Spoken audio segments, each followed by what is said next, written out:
Kristen. Yeah, so as hurricane season intensifies, businesses and investors are keeping a close eye on the potential market impacts of these severe weather events. With Hurricane Helene looming on the horizon, it's essential to understand how storms can affect key sectors, from energy and agriculture to insurance and infrastructure. To break this all down and what Hurricane Helene could mean and how it could disrupt markets, what businesses can do to prepare, and how investors can use weather data to stay ahead of the storm, I am bringing in Dave Margolin. He is the meteorologist for global weather at ICE. Dave, thanks for joining us today. Thank you. Glad to be here. It's great to have you. So let's just jump into this conversation. Hurricane Helene, obviously, it's at the forefront of conversations around the country. Talk to me about how hurricanes like this, weather conditions like this, can impact the markets. Yeah, sure. And Helene certainly is a very scary, very significant storm. It's also large in size, expected to make landfall as a Category 3 hurricane.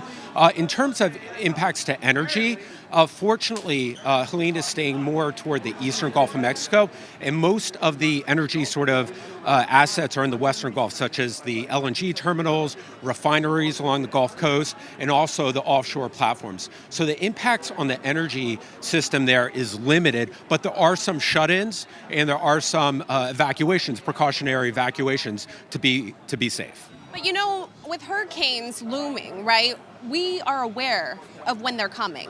Businesses can prepare themselves adequately. So how do you suggest they go about mitigating the risk when it comes to big weather events like this? Yeah, so there are some mitigation risks. Unfortunately, with Helene, of course, it's going to make landfall pretty soon here, so there's not much to do right now. But in terms of energy, as we said, a lot of the platforms will do precautionary evacuations just to make sure that their people are safe. They can also do shut-ins, which also will mitigate some of the risk. And if you're thinking in terms of, say, ags, there's not a lot they can do there, but of course, in some cases, you can do some early harvesting to mitigate some of the risk to the damage that's going to likely be done to the crops in the southeast United States. And beyond the immediate damage that consumers and businesses face when it comes to hurricanes like this, what would you say investors should know on how to prepare themselves, and what are some of the long-term economic effects that happen when Hurricane Helene makes landfall? Well, I think especially with strong and big storms like Helene, the one that jumps to mind, of course, is electricity, right? There's going to be significant power outages across the southeast, all the way from near landfall in the Big Bend, Florida, into Atlanta and the Appalachian Mountains, or the Great Smoky Mountains. So power outages probably could be days, maybe to weeks in some of these areas. Beyond that, you have to look at the supply chain and logistics kind of system. So, there's a lot of obviously big interstates there, I-10, I-20, I-85. There's also some major rail lines, and some of those can be impacted too.